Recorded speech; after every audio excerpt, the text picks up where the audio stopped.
No, it was very inspiring. A lot of people are actually coming up and sharing their. बस वो जो भी इजाज साहब बात कर रहे थे, it was literally very inspiring. अच्छा, मैं दुआ नहीं करवा सकता because like, but whatever the portfolio I am carrying, like on a lot of public forums I came up with that how I cope up with anxiety, depression, everything. मेरा ख्याल है कि मैं कई मौक़ों पे जहाज़ रुकवाने की कंडीशन पे चले जाता था कि like I got a sudden panic attacks over there in the plane as well. And now I'm traveling every week, and that never happened. Or even dua ke baad bhi, I was always carrying medicines in my bag as well. कि अगर कुछ हो गया तो फिर मेरे पास कम से कम medicine तो है ना. And the things are not going in this way right now, so it's quite clear. तो वो मैं दुआ नहीं करवाता, but I started recommending the people, telling them. वरा ने मुझे मैसेजेस भेजे हुए हैं कि आपकी दुआ का तरीका है, वरा रहमान का लिंक है, which I am just sharing with the people as well, कि भाई ये तरीका है, तुम इसके ज़रिए कर लेना. और जहाँ मैं समझता हूँ कि अगर कोई है तो मैं इमीडिएटली इसको रेफ़र कर देता हूँ कि यार ये तुम ज़रा फ़ोन पे दुआ करवा देना, ये हेल्प देम आउट. मैंने आपको बताया भी था, I can't name the person as well, कि I really wanted the persons wife particularly who is on that biggest portfolio, कि कहीं ना कहीं उसका इम्पैक्ट प्रॉब्ली बहुत लार्जर स्केल पे आएगा अगर इतने बड़े लेवल के बंदे या उनकी फैमिलीज जो है वो इसके अंदर एंगेज हो जाएंगी. But they refuse, the families are to some extent not agreed upon. वो फिर बड़ी तकलीफ होती है, अफसोस होता है कि यार like this is some sort of a remedy in front of them, and despite a number of efforts they are not taking it, and probably that could help us out. और मे बी हमें उसका खुद भी दुखी और तकलीफ ही होती है कि शायद हम एक वसीला बन सकते थे या बन रहे थे, और either we are getting the credit as well, or like we can do something for the system because we got recovered from a lot of things. Probably हम उसका हिस्सा नहीं बन पा रहे. मगर आपने 2 दफ़ा का जिक्र किया, and if I'm not wrong it was earlier like 3 times, फिर भी शायद वो agreed upon नहीं होते. तो like what would be the solution for that? Because एक guilt आपको अपने अंदर feel हो रहा होता है कि they could be recovered. There is some sort of a solution in front of them and they are meeting and mingling you every day, but they are not going through with this as well. उसको कैसे overcome करें? नहीं, आप honesty से एक बार या maximum 2 बार किसी को ऑफ़र करेंगे ये रेमेडी, ठीक है.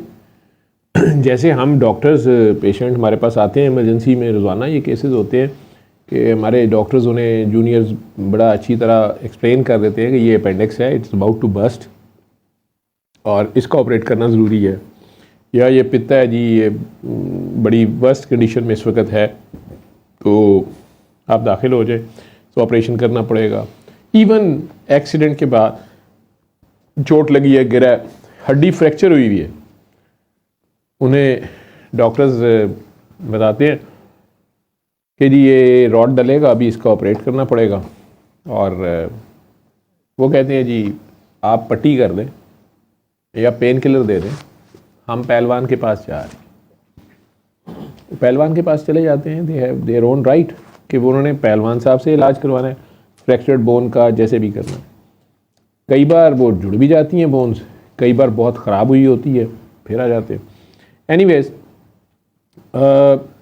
अपेंडिक्स बस्ट कर जाती है, नहीं मानते ऑपरेशन पे, और कई बार दूसरे हॉस्पिटल से तीसरे हॉस्पिटल तक जाते हैं. तो ये उनका राइट है, मतलब ये उनका राइट है, आपका काम है सिर्फ बताना पेशेंट को. आगे वो रेमेडी यूज़ करता है नहीं करता, ये उसका राइट है. ये यानी इंटरनेशनल नॉर्म है ये, ठीक है ना. लेकिन जो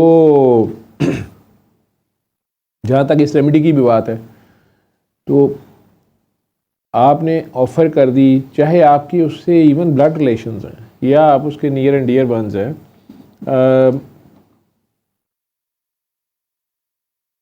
अब मेरे जो फैमिली है, ननिहाल, ददयाल, सबको ये पता है.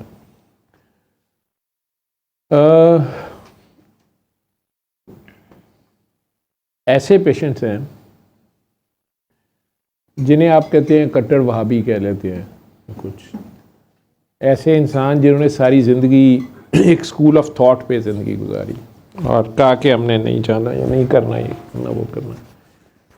और उसके साथ दूसरे दोस्त भी उसके, या फैमिली के मेंबर्स, या सारे ऐसे लोग भी हैं.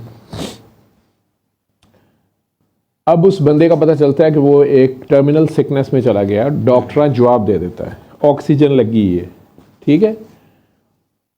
फिर उसका फ़ोन आता है, हमारे घर भी आता है, जो कि रिलेटिव्स तो हैं, उसका फ़ोन आता है जी कि मैंने सबको खुदा हाफिज़ कहना था, क्योंकि अब कोई पता नहीं 1 दिन है, 2 दिन है, 4 दिन है। तो एक सांस उसकी फ़ोन पे पता चल रहा है, उस बेचारे से बात नहीं हो रही। तो वो अल्लाह हाफिज़ कर रहा है। उसको मेरा पता है ना मैंने क्या रेमेडी कहनी है, और उसकी जिस बीमारी को वो अब सफ़र कर रहा है, जब वो 20 साल पहले उसको ये बीमारी शुरू हुई थी, तो उसको लाहौर के सबसे बड़े डॉक्टर के पास मैं ही लेके गया था कि आपकी ये बीमारी ये नहीं है जो आप समझ रहे हैं, आपको ये है। और आपने कहते हैं कि स्पेशलिस्ट को ही दिखाना है, तो मैं इस चीज़ के जो बेस्ट स्पेशलिस्ट है आप उन्हें दिखा लें। उनके पास जाता है और कहता है कि हाँ भाई वाकई मुझे बड़ा सुकून आया है, इस बंदे ने मुझे जस्टिफाई किया, मिनिमल सी रेमेडी दी है और बता दिया है कि ये कोर्स ऑफ एक्शन है, कि ये ऑप्शंस हैं, नहीं भी हैं, और ओवर द ईयर्स ये साइड पे जा भी सकती है। ठीक है, अब 20 साल बाद वो सारा वैसे ही होता है, उसको सब पता है सूरह रहमान को, वो नहीं आता इस साइड पे। मुझे फ़ोन कर लेता है कि फ़लाँ डॉक्टर को फ़लाँ मेडिसिन मिल जाएगी, फ़लाँ वाला ये वाला प्रोसीजर कर लेता है, ये प्रोसीजर अच्छा कौन करता है। ठीक है, लेकिन सूरह रहमान पे कोई बात नहीं होती। उसके सामने हर शादी ब्याह मर्ग पे मैं जिक्र कर रहा होता हूँ, वीडियोस तो मेरी वैसी भरी हुई हैं। ठीक, अब जब वो फ़ोन करता है मेरी मिसेस को या मेरे घर में, और मिसेस फ़ोन मुझे भी पकड़ा देती है कि वो साथ रोना शुरू कर देती हैं कि उनकी तबीयत ख़राब है, तो मुझे कहते हैं अच्छा भाई अल्लाह हाफिज़, तो मैं यार आंखें बंद करो फ़ोन पे, और मैं खाना खा रहा हूँ। ठीक है,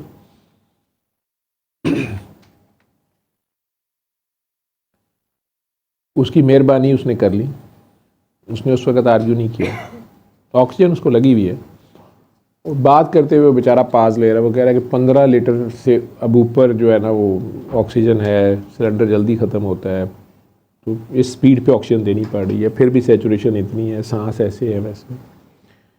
हम उसे वैनिशिंग लंग डिजीज़ बोलते हैं आम लोगों के, लंग्स आहिस्ता आहिस्ता आहिस्ता आहिस्ता आहिस्ता फाइब्रोज हो जाते हैं, ख़त्म हो जाते हैं, वो है टर्मिनल स्टेज। उसको मैं अली हक कराता हूँ फ़ोन। अब वो वहाबी माइंड का बंदा आगे से ये कह सकता है कि यार ये अली हक मैंने नहीं करना, लेकिन मैंने उसे बता दिया कि यार ये अल्लाह का नाम समझ के तुम करो, अल्लाह का नाम भी अली है। उसने एग्री कर लिया, वो कर रहा है। तो मैं खाना खाता हूँ, खाना खाने के दौरान मैंने कहा तुझे आंखें खोल दें, वो आंखें खोलते हैं, मैंने कहता हूँ अब दोबारा फिर करें, वो दोबारा कर लेता है, 2 बार दुआ करा दी उसको। उसके बाद मैं उससे कोई पूछ नहीं रहा, मैं उसे कह रहा हूँ कि आपने हर रात में ये 5 बार कहना है, सो जाना है, और दुआ मैंने वैसे ही कराई है कि आप माफ़ करें सबको। ठीक है, और मुझे पता है कि उसने माफ़ कर दिया। फ़ोन ही ये कर रहा था सारों को कि यार अगर किसी के लिए कोई मसला है। अब मैंने उसे सिर्फ इशारे में हिंट दिया कि तुम फ़लाँ बंदे को माफ़ नहीं कर रहे, इशारे में हिंट दिया, और तुम दोनों का कसूर भी कोई नहीं, बस आपस में तुम्हारी ज़िद है, तो दिल साफ़ करो। कर लिया उसने शायद।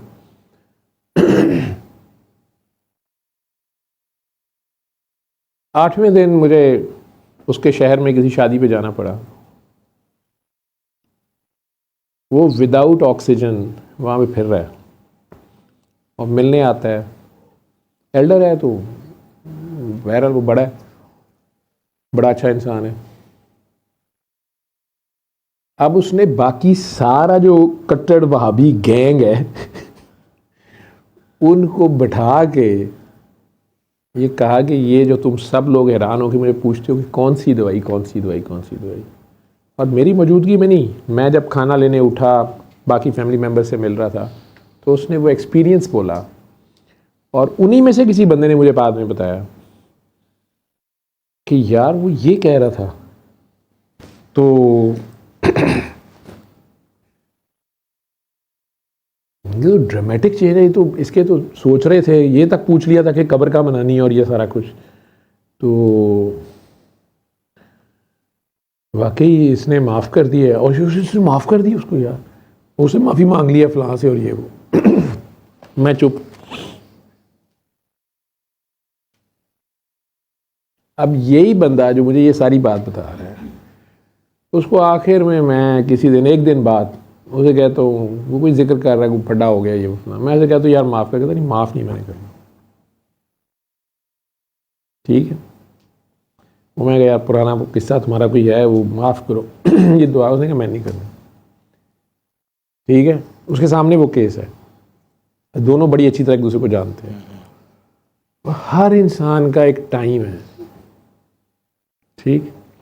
और मुझे पर्टिकुलरली अपनी फैमिली के बारे में मैं बड़ा हैंडीकैप फील करता हूँ। अब वो हुक्म है तो मैं नहीं करता, मैंने मेरे अपने बच्चे हों, मेरे घर वाले हों, मैंने दुआ नहीं करा सकता, मैंने मेडिसिन नहीं देता हूँ। ठीक है, ऊपर से वो बाबा ही से मिले हुए हैं, दुआ उन सारों को आती भी है, लेकिन समटाइम्स आप बेसिक्स वायोलेट कर जाते हो, गुस्सा खा जाते हो, बड़े की बात नाफरमानी कर जाते हो, आपस की कोई कसलबाजी कर जाते हो, रिजल्ट तो वही आने हैं। ठीक है ना, आप अगर बाबा जी के काके हैं तो उसका मतलब ये थोड़ा है कि मोटरवे पे आप 200 की स्पीड पे गाड़ी चलाएंगे, वही नतीजे निकलेंगे। ठीक है, तो जहाँ तक आप जिनकी बात किसी की कर रहे हैं कि मतलब हायर अप है, इन्फ्लुएंशियल है कोई बंदा, अगर अल्लाह उसको शिफा हो जाए तो वो काफ़ी इन्फ्लुएंशियल हो, नो। असल में ये भी नहीं तुमने कभी सोचना कि यार इस फ़िरौन को दुआ कराऊँ, ये इस बंदे का पुत्र बन गया ना तो बाकी सारे मान जाए। वो मोहताज ही नहीं है किसी का, मुझे क्या फ़र्क पड़ता, सारी कायनात उसकी मुनकर हो जाए उसे कोई फ़र्क नहीं पड़ता, सारी कायनात उसको मानना शुरू हो जाए उसे कोई फ़र्क नहीं पड़ता। ये तो लोगों की अपनी, हमारे फ़ायदे का। आपका ये सोचना कि वो बेचारा फंसा हुआ है, चलो कितना अमीर आदमी है लेकिन बेचारा दाल भी नहीं खा सकता, ठीक है, या सांस भी नहीं ले सकता, अपनी इसकी ऑक्सीजन का पेट्रोल पंप है इसका, लोगों को पूरे शहर में ऑक्सीजन सप्लाई करता है, लेकिन ख़ुद ये ऑक्सीजन भी नहीं लगा सकता क्योंकि इसके लंग्स जो है वो फर्दर ये डैमेज, ये ऑक्सीजन से बेहोश, कई लोगों के लिए ऑक्सीजन जहर बन जाती है, उसके बड़े अपने तरीके हैं, तो उन्हें ऑक्सीजन भी ज़्यादा नहीं दी जा सकती। ठीक है, मेरे पास इत्तेफाक में एक पेशेंट आता होता था, जब सीरियस होता था तो उसको ऑक्सीजन ज़्यादा नहीं दे सकते थे। ठीक है, 1/2 लीटर से 1 लीटर एक्स्ट्रा करते थे, बेहोश हो जाता। हॉस्पिटल को ऑक्सीजन वो सप्लाई करता था, पैसे लेता था उसको। ठीक है, पूरे हॉस्पिटल को सिलेंडर और भी लाहौर में सप्लाई करता होगा वो, लेकिन ख़ुद ऑक्सीजन उसके काम नहीं आ सकती थी। ठीक, अब उसके पीछे रब भी जानता है, ठीक है ना, कि वो क्या होता था और क्या नहीं होता था, बेनियाज है वो। आपके ज़ुम्मे सिर्फ बताना है।